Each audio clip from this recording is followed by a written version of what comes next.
ইশরাকের ক্ষমতা গ্রহণ বা ইশরাকের শপথ গ্রহণে বাধা সৃষ্টি করে আজ আমরা আবারও স্বৈরাচারী মানসিকতার বহিঃপ্রকাশ দেখতে পাচ্ছি। প্রিয় তরুণ প্রজন্মের ভাই বোনেরা, নিরপেক্ষতা এবং বিশ্বাসযোগ্যতাই কিন্তু অন্তর্বর্তীকালীন সরকারের প্রধান পুঁজি।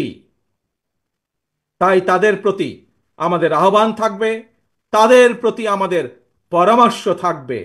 জনগণের বিশ্বাস, ভালোবাসা নষ্ট হয় অন্তর্বর্তীকালীন সরকারের এমন কোনো পদক্ষেপ নেওয়া ঠিক হবে না। একই সাথে অন্তর্বর্তীকালীন সরকারের প্রতি আবারও আহ্বান জানিয়ে বলতে চাই, গণতান্ত্রিকামী জনগণ এবং গণতন্ত্রের পক্ষের রাজনৈতিক দলগুলোকে দয়া করে প্রতিপক্ষ বানাবেন না। যদি আপনাদের কেউ রাষ্ট্র পরিচালনায় থাকতে চায়, তাহলে সরকার থেকে পদত্যাগ করে জনগণের কাতারে আসুন, নির্বাচন করুন। যদি ভবিষ্যতে নির্বাচনে জনগণের রায় পান, তাহলে আবার সরকারের দায়িত্ব গ্রহণ করুন। প্রিয় তরুণ প্রজন্মের ভাই বোনেরা, গত ১.৫ দশকে ভোটার তালিকায় প্রায় ৩.৫ কোটি ভোটার সংযুক্ত হয়েছেন, নতুন ভোটার সংযুক্ত হয়েছেন। এই নতুন ভোটাররা আজ পর্যন্ত একটি জাতীয় নির্বাচনেও ভোট দিয়ে তাদের নিজের পছন্দের প্রার্থীকে জনপ্রতিনিধি নির্বাচিত করার সুযোগ পায়নি। পতিত পরাজিত পলাতক স্বৈরাচারের কাছে মানুষের অধিকার প্রতিষ্ঠা কিংবা নির্বাচন কোনো গুরুত্বপূর্ণ কিছু ছিল না। সুতরাং সংস্কার ইস্যুর পাশাপাশি জাতীয় নির্বাচন অনুষ্ঠানের জন্য অন্তর্বর্তীকালীন সরকারের দৃশ্যমান প্রস্তুতি নেওয়া উচিত বলে আমরা বিশ্বাস করি বা আমরা মনে করি। প্রিয় সমাবেশ,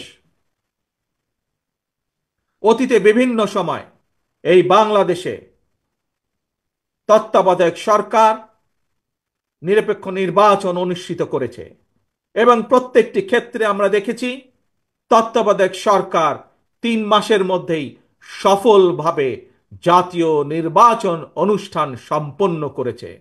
সুতরাং অতীতে এই বাংলাদেশেই রেকর্ড রয়েছে ৩ মাসের মধ্যে জাতীয় নির্বাচন অনুষ্ঠিত করা সম্ভব।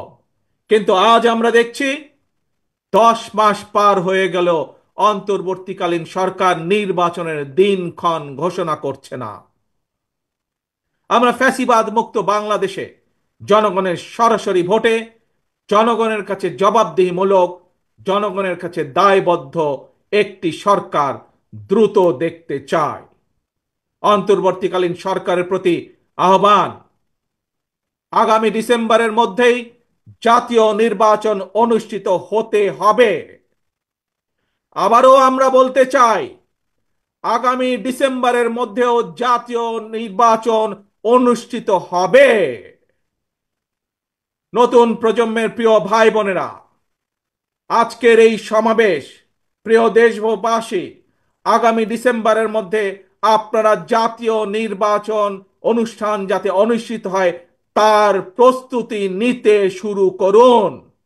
কারা রাষ্ট্র পরিচালনা করবে, কারা আপনাদের প্রতিনিধি হবে, জাতীয় নির্বাচনে আপনারা ভোট দিয়ে আপনাদের সেই প্রতিনিধিকে আপনারা নির্বাচিত করবেন।